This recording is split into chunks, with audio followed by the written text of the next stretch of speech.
mayor. He can't come in and overpromise fucking gutting the NYPD. He can't. It's not feasible. And then God forbid he tries to promise anything about the NYPD. He's not going to be able to deliver. The NYPD union is so brutal. Trying to fight the NYPD as the mayor is near impossible. So he has to set expectations because it's not just about him. It's about the weight of being, you know, the first Muslim mayor, the first Queens mayor. I know that doesn't matter to other Americans, but represent Queens. Being the first Democratic Socialist mayor. And he can't let all these people down. And it's not fair that if he fails, it means that he's let these people down. But that's just the way of the world. That's just, life isn't fair. It's that one comic, this one. What?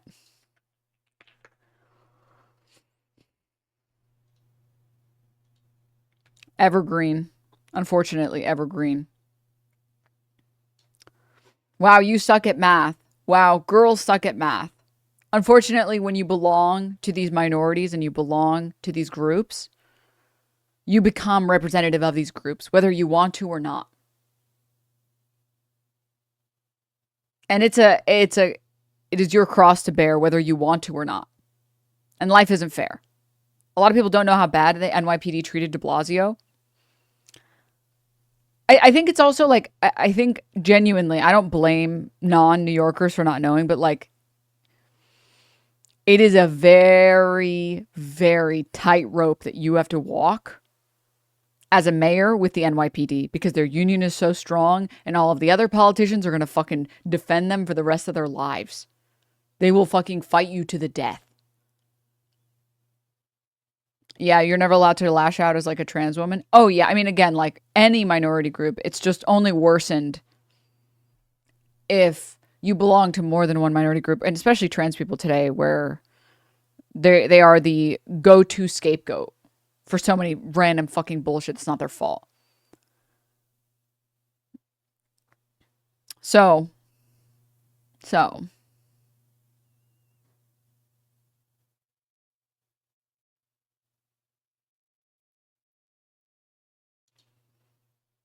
social media has also made this worse. Oh, I mean, unfortunately, yes. Unfortunately. Sorry. Okay, going back to the interview. Voted with Trump and the Republicans to reopen the government.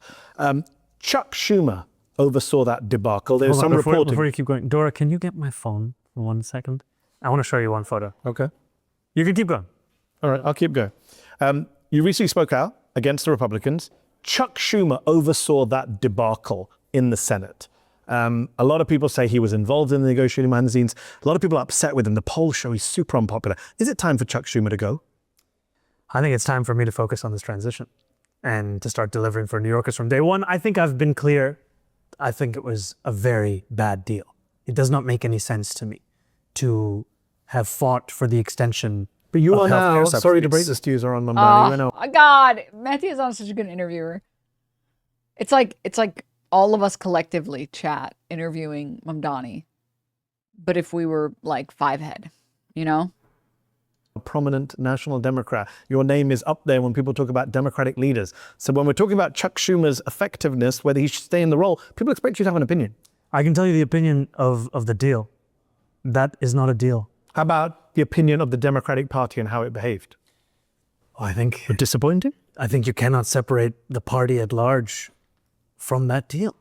I mean, this was a shutdown, which was because of the Republican Party's insistence on throwing millions of Americans off of healthcare to the extent that they would rather shut the entirety of the government down, throw millions of people off of SNAP benefits. And then after all of those days, to just reopen it without having won any of those same demands, it begs the question of what was the point of all this? Yeah. And the polling shows, unfortunately, that Democrats are now... Oh, my God. And this is why I appreciate... I've always said this. Sorry, before I get to that really quickly, I want to circle back for 1 second because I really like your message, Snosberry. I think the goal is to leave the police alone, make mental health squad, and let them do their thing. Eventually, the statistics will show less police are needed, and then you can come after the police numbers, which is exactly what I said. If you can introduce funding to introduce social workers and mental health workers and show that that has caused, that those calls result in like better treatment and better care and less calls and better people are better off, and the statistics speak for themselves, it's a lot easier to cut the police budget, or at the very least, not continue to increase the police budget every year. Because they literally get increases every fucking year.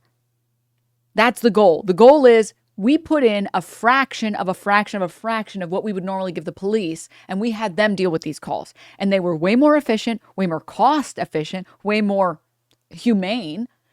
No one is ending up in prisons. People are getting the care that they need, and they're going back to society. They're returning back to, the labor force or whatever. Because you got to speak to the capitalists, unfortunately. You have to work within the system to beat the system, at least a little bit. If you believe in democratic socialism. First, I think you convince the people that this is good, and then you can continue to cut and cut and cut and cut and cut and cut and cut.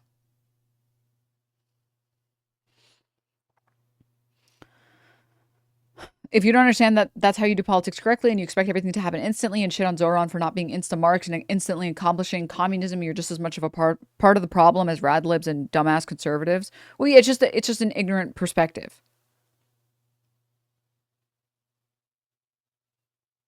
Better pizza. Papa John, shut up. Better pizza, better ingredients. Shut up! Why did multiple stop it? Stop multiple people saying better pizza. Stop. People will say, like, do we really need this many Candy Crush pros? And when crime continues to go down. Also, it's already a massive W to not add more funding and add more cops. Like, that's, again, already a massive W relative to other mayors in New York City. So I believe in incrementalism. I believe that, if we have effective politics and we have effective policies, people will go for the effective policies that are presented from a guy who won't stop smiling. Better garlic sauce, better cardboard. Stop. Stop. Cut their overtime pay. I mean, there's a lot of things that we can do to cut the police force budget without necessarily cutting cops. That's another thing that's important. They keep asking him about, like, are you going to have more than 35,000 cops? And he keeps saying, like, I think 35 is what we need. I think 35 is what we need. I think that's what we need. But you can do a lot of funding cuts that have nothing to do with the cops, like overtime pay. Like, they don't need the biggest, best fucking guns and the biggest, best fucking cars every year. Yeah, and I do agree that we should have a healthy skepticism of any politician. That there is no politician that is above criticism, which is why I have so much respect. This really segues back in really well for Mehdi Hasan sort of needling him the way that he's needling him, because he's saying, hey, I know you've been fucking breezing through these other interviews, that you've been fucking mopping the floor with CNN and you've been mopping the floor with MSNBC, and Fox News doesn't know what to do with you, and he doesn't know it yet, but even fucking Trump will cave. I get it. I, as the only fucking leftist with a brain around here, will ask you the hard questions because you're gonna have to answer them eventually. And I get it. You're eloquent enough that you're getting away with not doing it, but you will eventually. So you should learn how to do it now instead of waiting to do it on like the big stage and fucking up. I have to try and I have to try and hold you accountable and force you to commit to at least some things, because someone's going to do it eventually, and at least I'm on your side. So the fact that associated with having lost. When I talk about this, I mean that he's asking him right now about Chuck Schumer, and he's saying, do you like Chuck Schumer? And Mamdani doesn't want to answer the question. He wants to stick to New York. He wants to win first. He doesn't want to start fights before he's even begun his job as mayor. He's not ready to start fights with Hakeem Jeffries and Chuck Schumer and everything. So he keeps not conceding, but running away from the questions because it's the right thing to do. Mehdi doing real journalism and being like, no, you little Weasley little fucker. no, you're going to answer this question because eventually, again, you will need to answer this question eventually. You will need to address, you are now subsidies for the Affordable Care Act during the shutdown. You were against the 8 Senate Democrats who voted with Trump and the Republicans to reopen the government.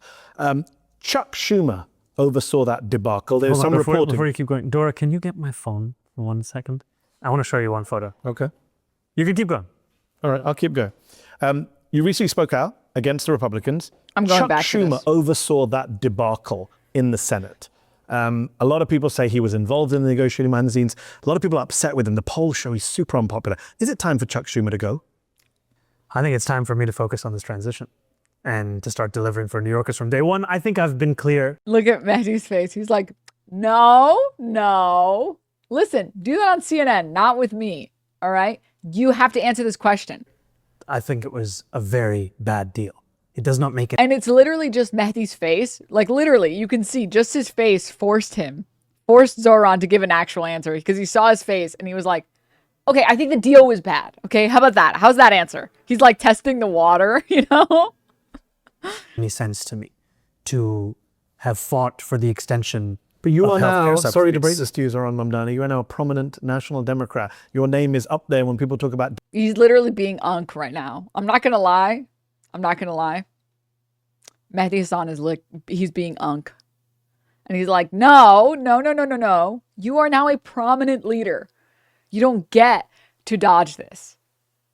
Yeah, he's doing the training arc. This is literally the training arc. This is actually the training arc. Democratic leaders. So when we're talking about Chuck Schumer's effectiveness, whether he should stay in the role, people expect you to have an opinion. I can tell you the opinion of the deal. That is not a deal. How about the opinion of the Democratic Party and how it behaved?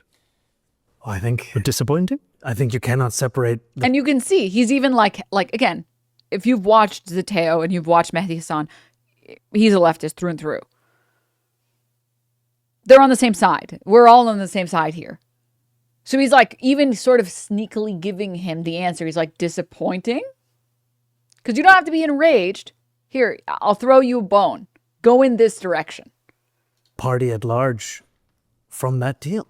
I mean, this was a shutdown, which was because of the Republican Party's insistence on throwing millions of Americans off of healthcare to the extent that they would rather shut the entirety of the government down, throw millions of people off of SNAP benefits.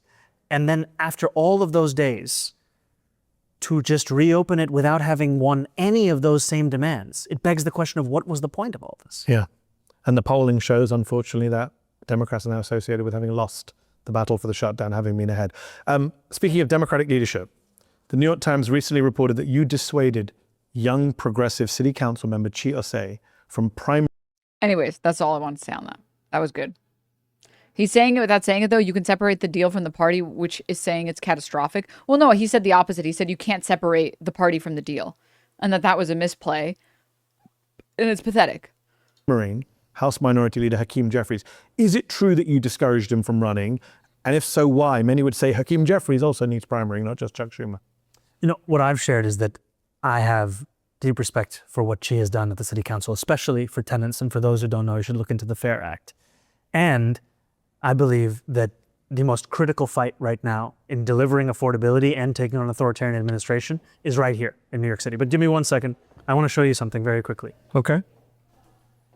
You're asking me about Chuck Schumer. If I could just take the time. The Chi thing is really depressing for me. Like I said earlier, I can only assume that his team ran the numbers on it and he trusts his team. But Top phone. So this is the phone that all uncles can this is the call phone that Zohran on. who is this? That is your father, Mahmoud Mamdani. Who does he look increasingly Oh, like? Chuck Schumer. Is that why you won't? oh my God. Oh my God, I don't like that. That is so uncannily like him.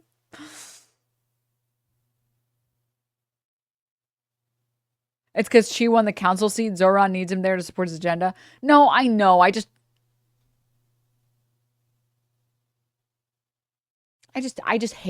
really hate Hakeem. That's all. Dappy, thank you so much for the 10 gift subs. Thank you. I really appreciate it. It means a lot. Thank you so much. Call for Chuck Schumer to go because he Right? looks Doesn't like your this dad. look just like Because he looks like your dad. this is my dad? Him and Chuck Schumer have very different views on the Middle East. But they have the same vantage point from the glasses. Okay, so now you Wanted know to why. make sure that was. Now you know why. This is a Teo exclusive. Zeteo exclusive. Why Zohran Mamdani will not call for Chuck Schumer to go because he looks like his dad. On Chi Osei and Jeffries, you were saying. On Chiosei and Sefris. Yeah. Should he not? If he runs, will he have your support? I've said, while I appreciate the work that he's done at the council, I think that the focus of the fight should be right here in New York City. So interestingly, the Times is reporting that you discouraged him from primarying Hakeem Jeffries, but that you encouraged New York City comptroller, whatever you call the damn job, Brad Lander. You have to say the word right to ask the question. Everyone says it differently. Brad Lander to challenge Democratic Congressman Dan Goldman, not a fan of yours, in New York's 10th congressional district. Where did that idea come from? Why encourage Brad Lander to run for Congress rather than not make him your deputy mayor? I continue to count Brad as a friend. He's someone who I had the opportunity to know before we both ran for mayor, and he's someone who continues to be someone I look to for advice, someone I look to build with. But a lot of the New York Times reporting on this question, it goes beyond the conversations we're actually having. So have you encouraged him to challenge Dan Goldman? I've encouraged him to keep focusing on the job at hand, which is serving New Yorkers. By possibly primarying Dan Goldman. That would be a way of serving New Yorkers. The conversations I've had with Brad have had to do with New York City. All right, you can read into that what you want. You said that as mayor, you'd be keeping on NYPD. That is a caught moment. That is a caught moment. That's so caught. Caught. Brad has never said that he wants to run, by the way. People have just speculated and said his name when there's already a progressive running there. I think salty sandals. I do think that you are right, that he doesn't want to pick fights without having some results first. It makes it hard for him to back things up and then get undermined from within Dems in New York. I think there's too many things that could hurt. Plus, Mike also being right that it's like AOC. Bernie didn't support because there needs to be proof of game 100%. Because it's a lot easier to go after Chuck Schumer. It's a lot easier to go after Hakeem Jeffries when you promise a city a million things and you actually deliver.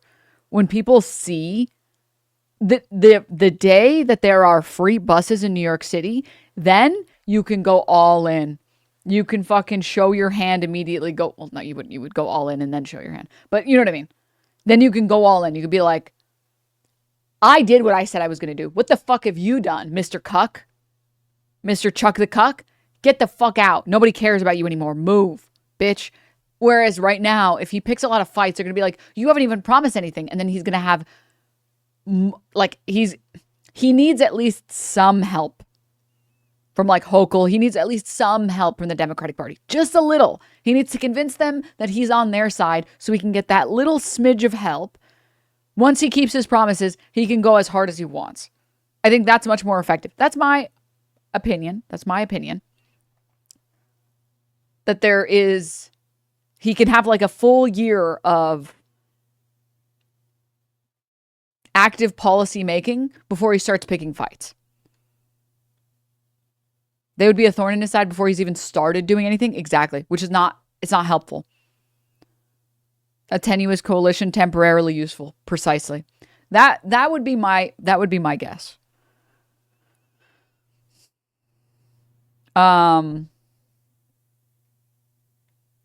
Interesting. Thank you to the person who linked this. DSA recommends against endorsing Osei's congressional bid.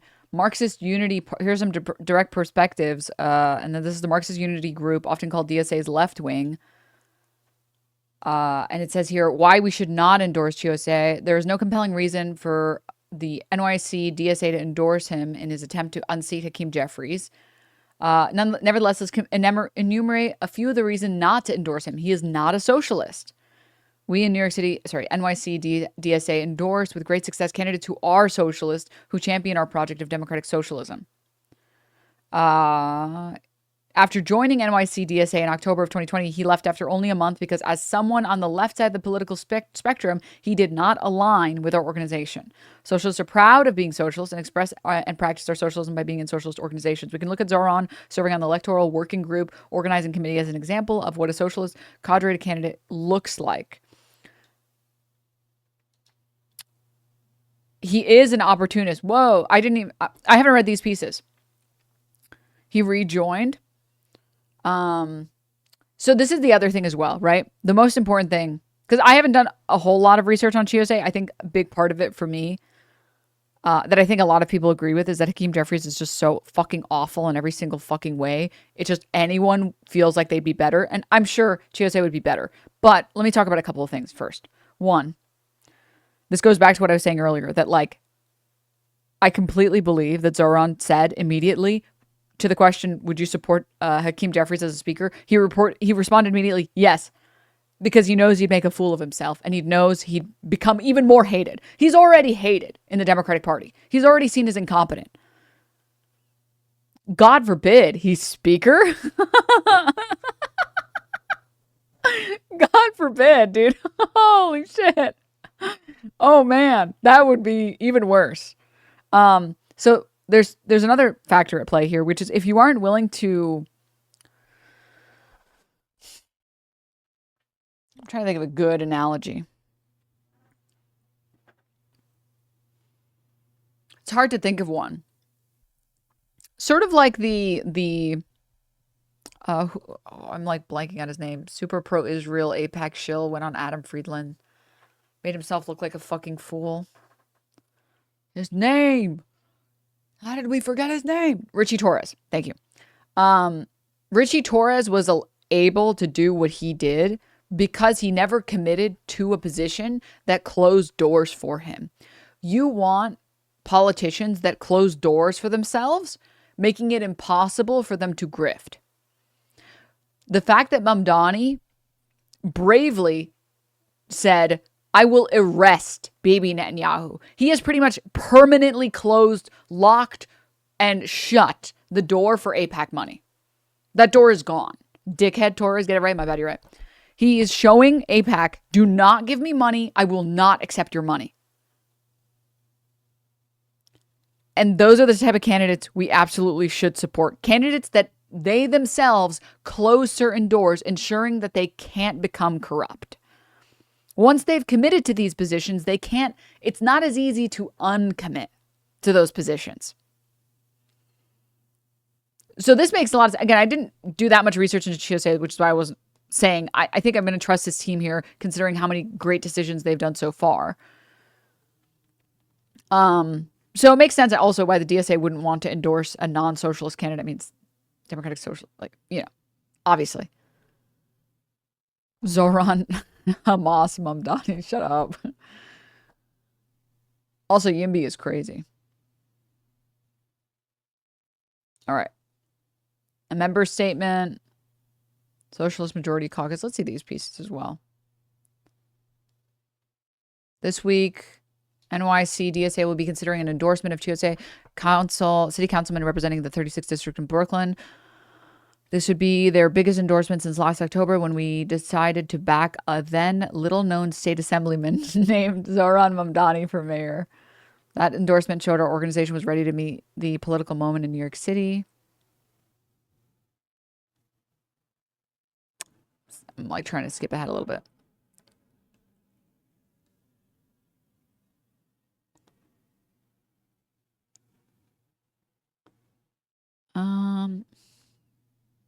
The concrete power of a larger socialist bloc in Albany stands in contrast with a single House seat under a Republican presidency. The toppling of Jeffries would show the Democratic base is rabid for change, which we can agree would be good. However, a single congressional seat by itself wouldn't help further Zohran's agenda. Zohran himself seems to agree and has expressed disapproval to primary Jeffries. Some have taken Zohran's statement as evidence that Zohran has ingrained himself with the establishment and is abandoning the insurgent movement that helped elect him. This issue is obviously not that Zohran is attempting to avoid confrontation with the establishment. Zohran continues to mobilize his volunteers to pressure Democrats across states to help him fulfill his agenda. While Zohran is willing to conflict with the establishment Democrats, he's doing so under the tactical strategies of the NYC DSA that helped put him in office, a strategy that puts fulfilling a radical affordability agenda over symbolic efforts. We should be using Zohran's victory to secure a state-level presence that will fortify a socialist bloc, not just a symbolic effort against a horrible Democrat. Some within the New York City DSA have decried Chiosei as an opportunist, that a politician sees our organization as a potential vehicle for advancement that shouldn't necessarily be cause for an alarm on its face. It's a good thing. However, he has repeatedly failed to align with NYC DSA over the years until our endorsement could help propel him to Congress.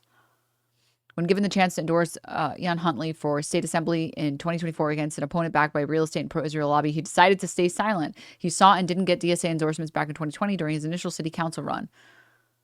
Unlike Emily Gallagher, who ran without NYC DSA and then joined our socialist in office committee, she declined to join our SIO. Compare this to Zohran, who received the endorsement after working his way through the organization and into state assembly.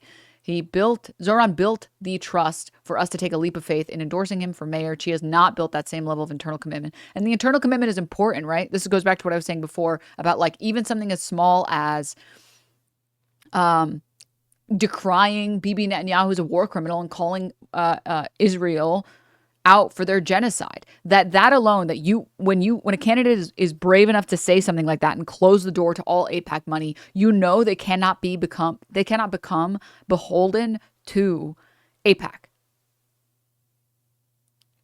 We can't push candidates that are going to backstab us later because we're just so excited to get rid of the candidates we dislike, just to replace them with like Richie Torres, right? This is a really good piece. Thank you for the person who linked it. I'm so sorry I didn't get your user name. But yeah, this is really good.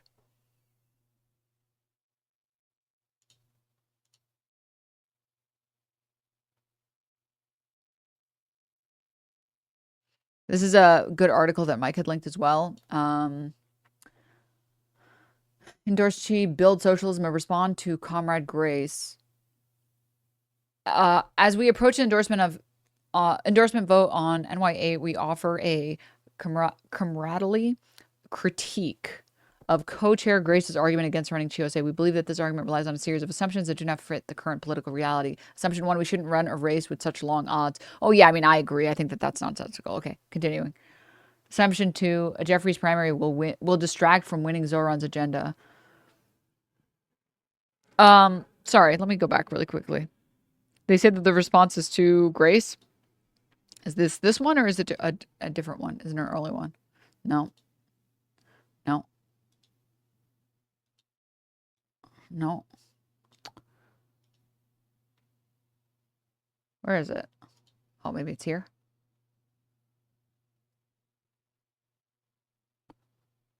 No, it's none of these. Okay, so it's a different piece that we didn't read yet. But let's keep going. Maybe we can. I want to get through the titles.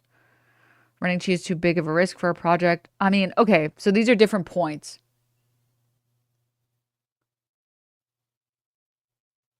I wish I had the original article.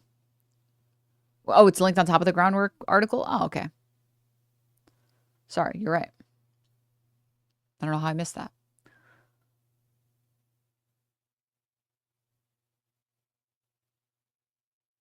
Because I agree with just even skimming through, or sorry, yeah, just skimming through this. I agree that these assumptions are bad. I think the position that like he hasn't built enough trust with the DSA in the way that Zohran has, I think that that's a valid position. Okay, we're deep in the labyrinth. Okay, we're deep in the labyrinth. We're deep on this. I do think anyone who thinks that like, oh, it's too impossible, it's too far out that we win this many seats, I think that that's nonsensical. But because you can't allow ideals to feel unreachable. That's how you make sure nothing ever gets done. That's loser talk. Yeah. And I don't believe in loser ideologies for losers. Okay. All right. Let's continue, shall we? Commissioner Jessica Tisch. Many of your critics on the left say that keeping Tisch would be a continuation of the status quo here in New York City. She's against bail reform. She's spoken out against pro-Palestine protesters. She's even worked in the intelligence division that constructed a surveillance system for Muslims in New York. What do you say to your supporters who are a little bit disillusioned on this one appointment and say, come on, Zohran, why would you keep her on? So I said in the primary that I would consider keeping on Commissioner Tisch, and then I said in the general that this is a decision I was making to retain her. And much of that had to do with the fact that when Eric Adams had appointed Commissioner Tisch, he had truly stacked the upper echelons of the NYPD with corruption and a complete lack of accountability. And what she has been able to do in the time that she's been commissioner has been to start to root that corruption out, start to deliver accountability, and reduce crime across the 5 boroughs. And yeah, to be clear, I agree. This is one of Zohran's worst positions. I agree. And that this is an appointment that I would make in tandem with delivering on the agenda that we put forward over the course of the primary. That's an agenda that will create a Department of Community Safety. I'm assuming that keeping Tisch had to come with some other thing, some other promise. That maybe the reason that he was able to cap police at 35K was because he kept Tisch. I can only assume that that's what happened, that keeping her on meant he could keep certain promises that he wanted to keep. That's the only thing that I can assume. That's the only thing. Also, if Tisch refuses to behave, he can still remove her, yes.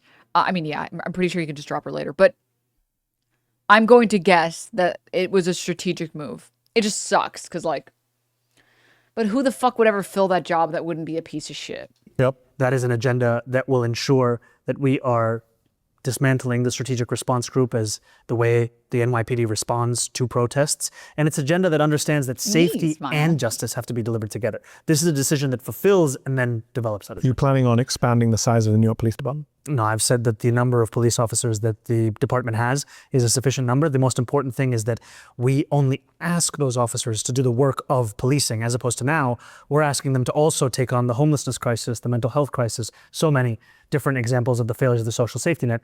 That's going to be the focus of the Department of Community Safety. Just on Commissioner Tisch, according to the New York Daily News, she received advance notice from the Trump administration about that horrific ICE raid along Canal Street last month, and that she apparently directed NYPD officers to stay away from ICE agents who were doing their jobs.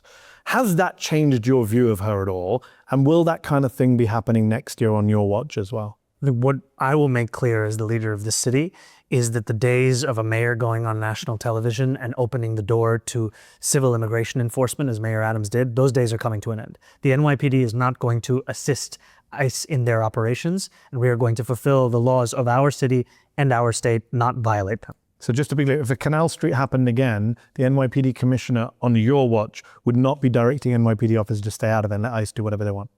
The NYPD commissioner would not be directing the NYPD to assist ICE in those operations. And I've also made clear that we should hold anyone in this same city and same state to the same set of laws, no matter who they are or what agency they're performing for. What is going to be, we've talked about policy issues. You have your three famous policy issues. What are they? Freeze the rents, free buses, universal childcare. Give it to me. There you go, there you go. I mean, on a serious point, Yeah. I said this in 2016. Donald Trump had a very simple agenda. Yeah. So build a wall, ban Muslims. I still remember it now, 9 years. I don't remember what Hillary Clinton's plan. I'm sure she had a great childcare plan, but it was like 100 pages. You managed to do a very Trumpy thing, dare I say, in a positive way, and boil it down to memorable messages, Look at this guy. just not bigoted ones. Remember, by the way, when I said that there's a 100% chance that when Trump was talking to Mamdani privately, Mamdani said, I took a lot of inspiration from your campaign. No, you killed it, bro. Bro, you absolutely killed it. Only an idiot wouldn't look at your campaign and realize that you're a fucking genius. Oh my God. 1,000,000. That is absolutely what happened. What is your priority Trump, on day the one? thing is, it's like Trump is so susceptible to coercion because all you need to do is just be nice to him. Day one, you're sworn in. What is it? What's the first thing you do? What's your first priority with your team? It's going to be affordability every single day. And the first place that we start with that affordability is going to be in housing. And the question of how we not only deliver for those who are rent-stabilized tenants, it's about 2.5 million of the tenants of a city of 8.5 million, but also how we implement it across the way we look at housing. Don't write go to Israel. Shut the fuck up. Stop. Before we finish, a couple of things. I spoke to your mum briefly on election night, Mira, acclaimed film director, producer. She described herself wonderfully that night to me as the producer of the candidate. Is what she said. True. I think a lot of people who know you and know your backstory get the influence that your dad, Chuck Schumer, had on you. Mahmoud Mamdani, academic, political commentator, Muslim author. They get what the influence he had. That makes sense. Like, okay, the father's very critical. They get it. What about your mother's influence? What influence has she had on you to produce the candidate, the mayor of New York? My mother would say, if we don't tell our own stories, no one else will. And that has been something that has stayed with me for quite some time, especially in the thinking about which parts of the city we think about and which parts we overlook. And so much of this campaign has been about looking to speak to the entirety of New York City, not just the world of New York City politics. And that means breaking out of that bubble. That means going to people who voted for candidates that you oppose. That means speaking to people who didn't vote at all. And she also would often tell me about the importance of having the skin of an elephant and being able to endure the kind of backlash that oftentimes comes with the vision that we have been sharing. And she's spoken about that from the vantage point of being an independent filmmaker, of having to deal with rejection after rejection, of having to deal with a whole set of incentives for the kinds of films that people want to make easily, and then the ones that also deserve to be made, and the tension between those things. And on the subject of films, Please. like many others, I couldn't help but notice on election night, you finished your victory speech and Doom Machale came out of the... Doom. Was that your choice? Who's going to choose that? I don't know. Checking. I don't know.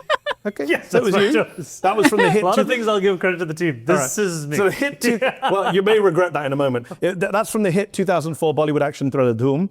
You obviously know your Bollywood. You're obviously a Bollywood fan. Your mother's made films. Casual. We have a quick quiz for you. I'm going to fail before this. we wrap up I want tonight. to be very clear. I'm going to fail this. And it's called, let me get my phone. It's called Guess the Bollywood Song. Oh, God. We're going to play 10 seconds of a song.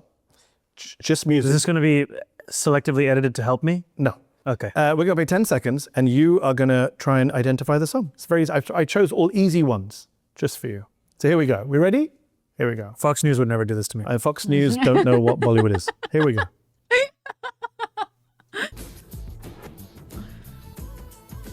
Oh my goodness. It's very easy.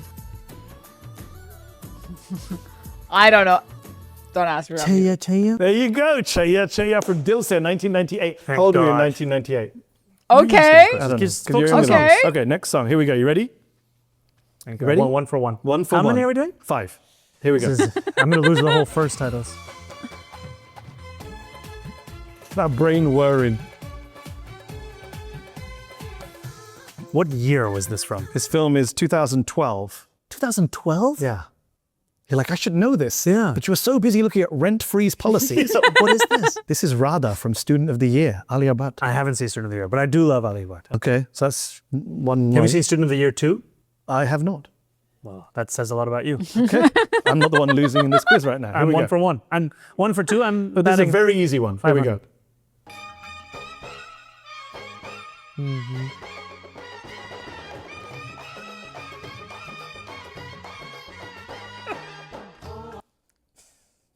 I feel like Shah Rukh Khan is like moving Shah Rukh Khan is this moving. song. Shah Rukh Khan is definitely moving. He's like in the just song. come to the top of the steps.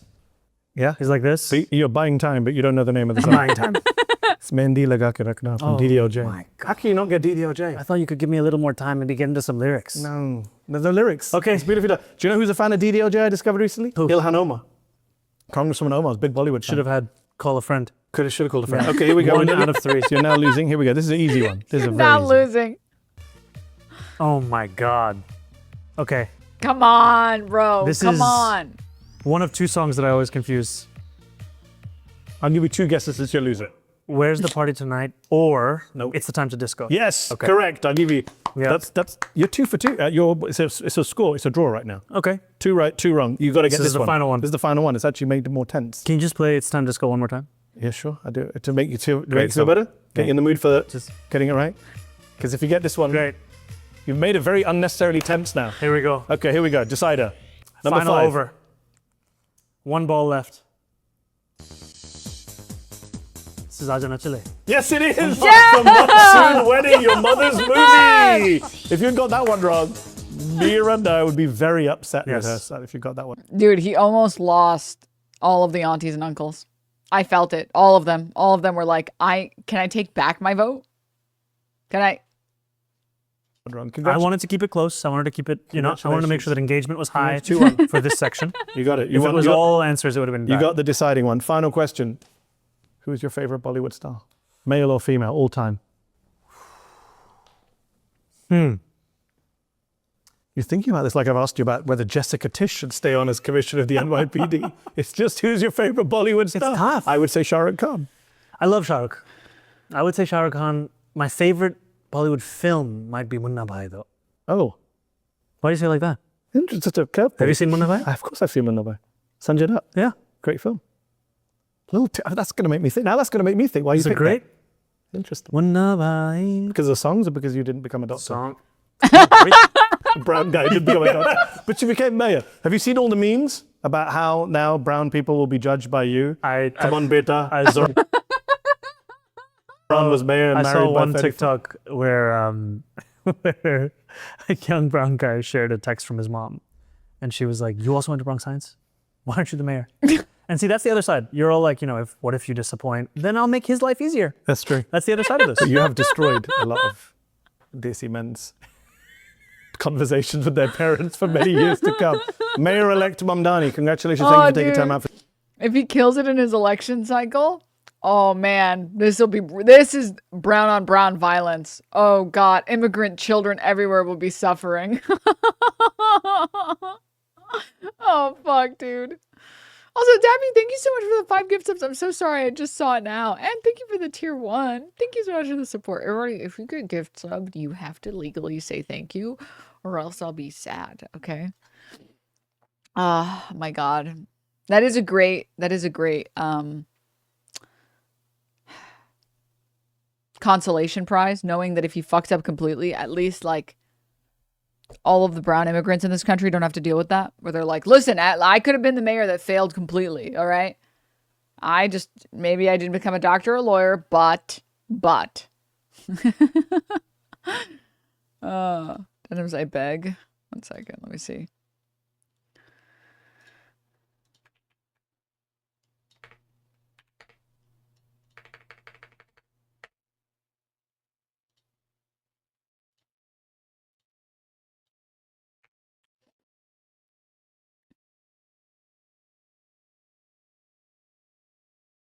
Y'all should have known Trump was gay the second he started deporting Latinas.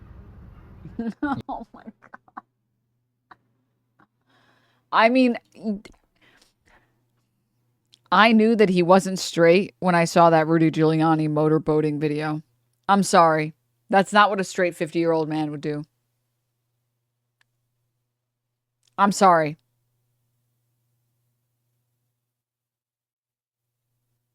I knew it. I knew it immediately.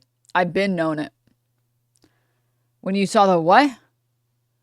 The what? I mean, he was like 50 in that video. No, am I wrong? I've only shown it on this channel like 50 times, but motorboat, Trump, Rudy Giuliani.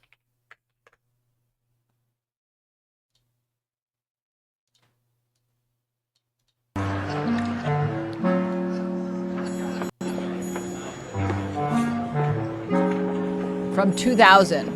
Yeah, he was 50. You know, you're really beautiful. And a woman that looks like that I guess he was technically 45 or something. has to have her own special scent. Oh, thank you. Maybe you could tell me what you think of this scent. I like that. This may be the best of all.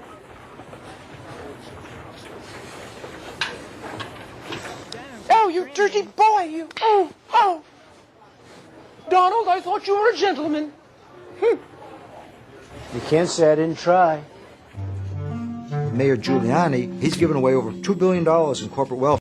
The way that the clip ends every time. Dude, it's clipped like it was on Twitch. Oh. Okay, so he was 54? I thought he was born in 50. Maybe I'm wrong. But anyways. A 50-year-old man in 2000 motorboating another man in drag. I'm sorry. You gotta be a little gay. Just a teensy weensy little bit at least. Just a little. I'm sorry. The mayor, too. You gotta be at least a little fruity. A little.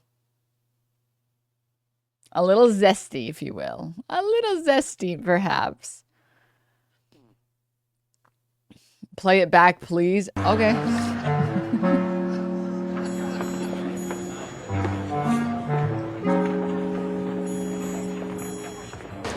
You know, you're really beautiful. And a woman that looks like that has to have her own special scent.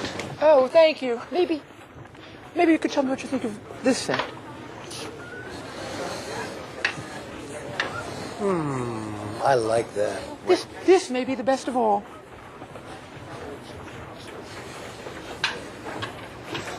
Oh, you dirty boy, you. Oh. Donald, I thought you were a gentleman. You can't say I didn't try. I'm just saying. There's a guy, user Branson. He has like a compilation of shit that like Trump has said. Like these are real Trump quotes. It's wild that even here the joke is that everyone knows that he's a fucking creep. Yeah. Ban whoever said to play this again. Honestly, real. Let me see if I can find it. But Arnold Palmer was all man, and I say that in all due respect to women, and I love This video. But Arnold Palmer was all man, and I say that in all due respect to women, and I love women. But this is a guy that was all man. This man was strong and tough, and I refuse to say it, but when he took showers with the other pros, they came out of there, they said, oh my God, that's unbelievable. I had to say it. But Arnold Palmer. I'll kiss every guy, man and woman. Look at that guy, how handsome he is. I'll kiss him. Not with a lot of enjoyment, but that's okay. I'll kiss him. I mean, listen, all right? Listen. He used to call me Donald, now he calls me President, so that's nice. It's lagging. Stop lagging, TikTok. President, he calls me, he used to call me Donald, now he calls me President, so that's nice respect. But he's a rough guy, smart guy. Very successful, very rich. I wouldn't even know how we would know this, but because he's got comments. President, could I ask you a question? What? President, he calls me. I'm just saying. Dude. He's a little fruity. This guy is good, dude. He's good. He's a little fruity.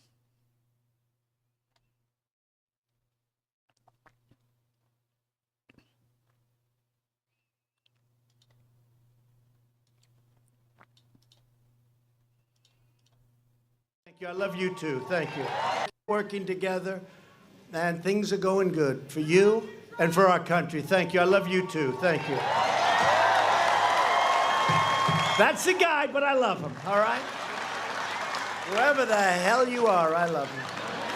Working together.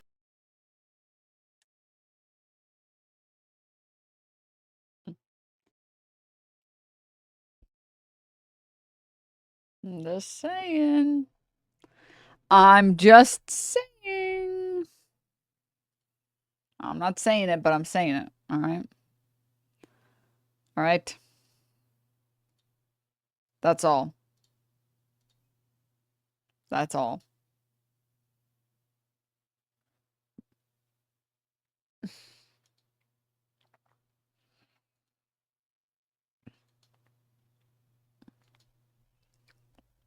Lex Wexner loved Epstein. Oh, yeah. Oh, yeah. Who could forget the infamous Arnold Palmer quote? That quote is crazy. That quote is... I have no words for that quote. I don't... Okay. I would like to shift gears. Ginger, thanks so much for the 5 gift subs. I'm so sorry. I don't know why the alerts are like... I can't hear them for some reason. I'm like not listening. But thank you for the 5 gift subs. Thank you, thank you, thank you, thank you. As usual, you guys gotta say thank you if you get gift subbed. Or else. But...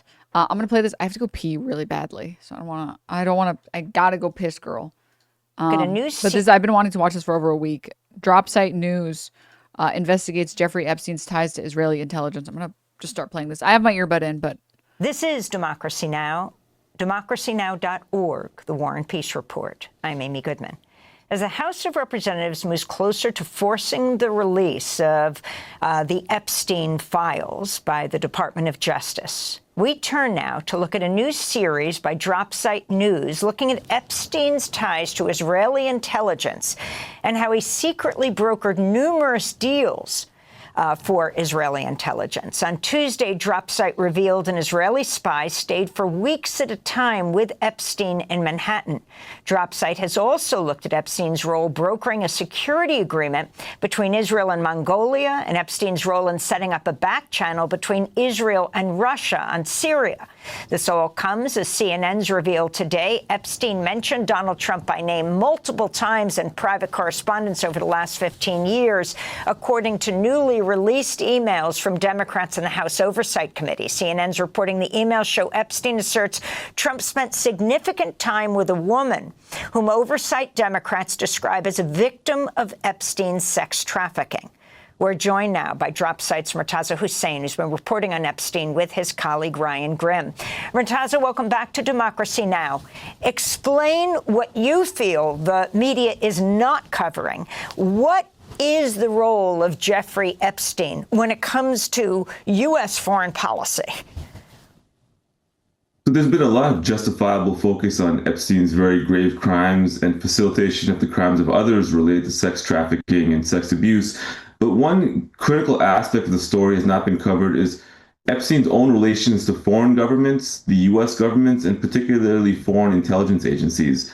Now, this information is not entirely private. A lot of it is out there, actually, in House disclosures, as parts of certain lawsuits which have been leveled against Epstein or over Epstein's activities over the past few years, and in a few databases of leaked emails from certain figures around the world which have come out showing extensive contacts with Epstein.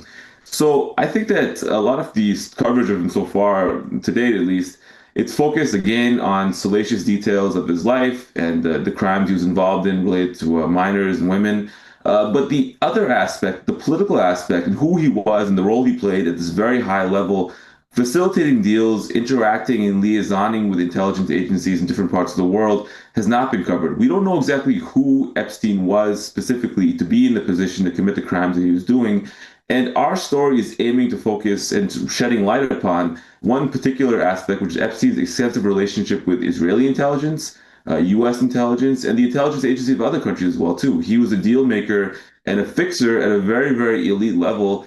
And he was making deals that were ultimately wound up, in some cases, being signed as formal security agreements between the government of Israel and other countries. That's what our series is focusing on right now. And it's just coming across naturally looking at the information contained in the publicly available data about his communications over the past, during the period of about 2013 and 2016. So tell us who Yoni Koren is. You reveal that this senior Israeli intelligence officer lives in one of Epstein's apartments, had close personal ties to former CIA Director Leon Panetta. Can you talk about what specific intelligence gathering operations you believe that Koren was conducting from Epstein's apartment? And also, the relationship between Jeffrey Epstein and the former Prime Minister of Israel, Ehud Barak, which has been documented over and over again. So a lot of the information we have now coming out about these intelligence ties do come from private correspondence between Barak and Epstein, which were leaked by hackers some years ago and posted online, but have never really been analyzed in great detail, but shed profound light on Epstein's ties, not just to Barak, but officials all over the world in foreign governments in Africa and Central Asia and Europe and Russia, whom he was helping connect Barak with. Interestingly, Barak was relying on Epstein's support rather than vice versa, despite the fact that Barak was a very powerful figure in the Israeli security establishment. And so these emails, in addition to House disclosures, which also point to the same information, showed that this intelligence agent, who was a longtime military intelligence agent in Israel, who was Barak's chief aide for many years, lived at Epstein's house for significant stretches of time, weeks at a time, between this period of 2013 and 2015. He was staying in Epstein's house. We don't know specifically from the communications what they may have been working on or what his role may have been there, or the reason he was staying at his house. Barak would also stay at his house sometimes to hold meetings and to do business in New York. I mean, Epstein was effectively the most powerful man on the planet because he had unbelievable blackmail on every other powerful man on the planet.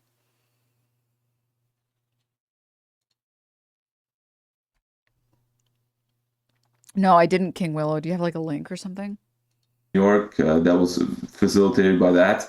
But we do see that they were corresponding. And at one point, Epstein does transfer money to Coren. And there is also communication between Barak and Coren in the inbox, which we believe is coded communication, perhaps referring to dead drops of information or something else in New York City that they're engaged in. It's hard to tell because part of the reason that this correspondence is interesting is that we knew from the Snowden disclosures many years ago that Barak and Coren were being surveilled by the NSA in New York around this time, or in the United States around this time. So whatever they were doing with Epstein or in his house in New York, amongst each other, with money, with sharing information or data or packages or something else, it was taking place in this period. And again, the interesting thing is that even if one would not look at the emails and keep those separate, this information is in the House disclosures. In Jeffrey Epstein's calendars, it's mentioned the Coren's coming and going from his home and the day of his departure, that he was staying, how long he was staying for. So this is stuff that the media could be covering, the broader media could be covering.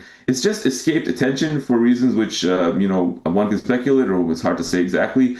But we're going to continue drilling down this, not shying away from the political implications of his activities, Epstein's activities, and the ties he had with powerful figures like Barak and intelligence agents like Coren.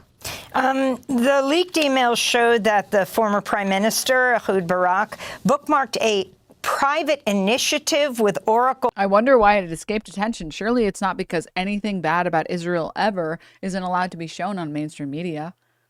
Larry Ellison.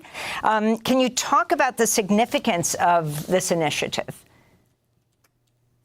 So what we saw from the email is effectively that around the time that Epstein and Barak were corresponding, that Coren's activities in New York at Epstein's home were going on. Barak himself had gone on to have a separate meeting with Larry Ellison. Now, Larry Ellison is a very well-known pro-Israel donor. He's a billionaire and founder of Oracle. Currently, he's involved with his son buying up much of the American media. We've done other reporting on Ellison, drawn not from this database, but from a separate database of communications, which are also leaked and are posted on a website called the Distributed Denial Service, Denial of Secrets. And they show that Ellison had been very involved with the Israeli government in other facets, helping, in a way, shape the American political system for Israel. He was helping vet political candidates at the behest of Israeli officials for their favorability towards Israel to determine who we give money to. So we don't know from the correspondence with Larry Ellison is the guy that's supposed to be buying TikTok, yeah? Barak what he was discussing with Ellison at that time, or what the private initiative may have been. There's no further... It's being sold to Oracle. Not everything... And this guy is like a super fucking Zionist. By email, a lot of things are discussed by phone, so not everything is documented in that manner. But we do know that Ellison was very closely involved in promoting the perceived interests of the Israel in the United States at that time. And Barak was doing the same thing. And interestingly, Epstein was doing the same thing. Epstein was helping Barak facilitate Israeli interests around the world, different countries, helping him refine his pitches, connecting with people to help pursue, the geopolitical interests of the Israeli government. And this is all coming as for one parcel of that. And so at Barak's meeting with Ellison, one can imagine it would have something to do with the ongoing efforts he'd be engaged in. And the leaked emails showing Jeffrey Epstein and Barak securing a private meeting with Vladimir Putin in 2013 to orchestrate the removal of Bashar al-Assad. It didn't succeed. But in an email exchange, Epstein wrote to the former prime minister of Israel, with civil unrest exploding in Ukraine, Syria, Somalia, Libya, and the desperation of those in power, isn't this perfect for you? Barak replied, "You're right in a way, but not simple to transform it into a cash flow, a subject for Saturday," Ehud Barak wrote. Can you talk about, as we wrap up, that relationship between Jeffrey Epstein and Ehud Barak attempting to profit from the war in Syria? Well, that email that you just read out is a very important email because it kind of explains the broader thesis that Epstein and Barak have been operating under and what they've been doing exactly. They've been going around the world Epstein had been pitching Barak as someone who could solve the security problems of different countries and solve the security problems of other countries, aka, here, look at how well we can genocide these people. Do you want us to be able to help you genocide whatever people you want? Introducing him to powerful people. This is why This is why America's like so fucked. It's because our country is so stupid. We see foreign problems and we think that they will never impact us. We see like COVID and we're like, well, it's not here, so who cares? And then when it gets here, they're like, well, it's actually fake. It's like, Jesus, oh my God. Or even like funding, for example, like HIV care, HIV treatment in other countries. Like Americans are literally so dumb. They don't even understand the basics of like diseases. They don't understand that these things mutate, and maybe something that isn't a concern for us will be a concern later. And also, hey, newsflash, asshole, if you do a bunch of testing on a bunch of people from a bunch of different countries, you're not doing testing on your own people. If you're trying to permanently cure something, the most imperialist thing to do would be to test those cures on not your own people, which is exactly what the US has tried to do for many years for many different things. It's like Americans fundamentally can't understand that sometimes things that impact other countries may one day come back to impact us. It's like, it's so difficult to understand this. So when you look at like Israel, or you look at the IDF and you look at them using like the lavender AI, it's like 80% accurate. So like 1 out of 5 times it'll be like, oh, sorry, that guy wasn't a terrorist. Sorry, we just made you kill a guy and his whole family, but he actually wasn't a terrorist. Whoopsie daisy, oopsie. And they don't understand blowback. Or even worse, they don't understand that, hey, the same technology that Israel is using to monitor the world's largest open air prison, you don't think they're ever going to sell that tech abroad to, I don't know, us here in the US, that none of that is going to impact us, that we won't end up in like an obscene security state? No, of course not, because what happens overseas stays overseas, right? That's what the saying is. What happens in Vegas stays in Vegas. Surely that applies for imperialism. Imperial boomerang, yeah. It's so sad. It just makes me... countries. We're going to cover more of those in the weeks and months to come. And telling them that Barak, through his connections with the Israeli intelligence and Israeli intelligence-linked surveillance technology firms especially, could help introduce them to these countries, embed them, and then later sign formal deals with Israel. We did a story about this, how it manifested in Cote d'Ivoire, also Mongolia.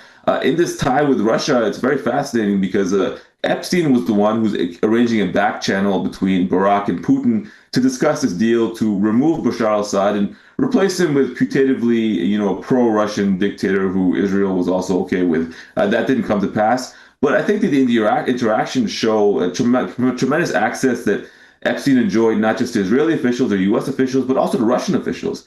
He had the ability to get meetings with Putin. He met with Putin himself on numerous occasions, according to his own correspondence. And, that is something that, how did that come about? What was the background behind that? We don't know. But we do know that at the very least, Epstein was somebody who considered himself to have the ability to access high-level Russian officials. He claimed in the emails, as I mentioned, that he met Putin or Putin asked to meet him. That's Epstein's own depiction of the interaction. But he did absolutely have the juice to get Barak in the room with Putin. And the funny thing is that Barak had to rely on Epstein for that, to create that back channel. It shows the tremendous influence and power that Epstein had, which does not really, we have not had a full accounting of that. That has not been accounted for. I'm trying to get to the bottom of how much does this weigh on you? Serious question. Yeah. That must weigh on you in this moment where everything's great now. The uncles are calling you all the time now, but they're the first people who'll turn on you and say, you let us down, bitter. Yeah. Look, I'm sure those calls will come. And I think the important thing for me is if I focus on the work, if I deliver, then everything else can come with that. But if you are chasing that validation, then you start to find yourself increasingly divorced from why you're doing this. I mean, in the beginning of this, it was not for the validation because there wasn't all that much to be found when we started this campaign. Right? We were told again and again, this was an interesting idea, maybe this was a vanity campaign, this was that. And we had to build something. Yes. And I think that is also the way... But you built it with the historic firsts. On election night, we put up that graphic. Yeah. First African-born mayor, first Muslim mayor, first socialist... First Arsenal fan. First Arsenal fan. Did we ask all the previous mayors who they supported? I'm going to go out on a limb and say... But those firsts must weigh on you. I think they are part of how the world sees me. Yeah. And I also know that to be a first means all of those that came before you. and always reckoning with that, of what you are a part of. You cannot lose sight of all of that. You recently spoke out against Republicans refusing to extend subsidies for the Affordable Care Act during the shutdown. You were against the 8 Senate Democrats who... To be clear, it's not fair to have that weight on you. But I think the question is fair because it's worth talking about and considering. And also recognizing as we are fans of Mamdani, knowing that this will happen, knowing that he has to deliver. But that's also why I'm like, when we're talking about the police, it's like, guys, he has to measure his expectations for what he can reasonably do as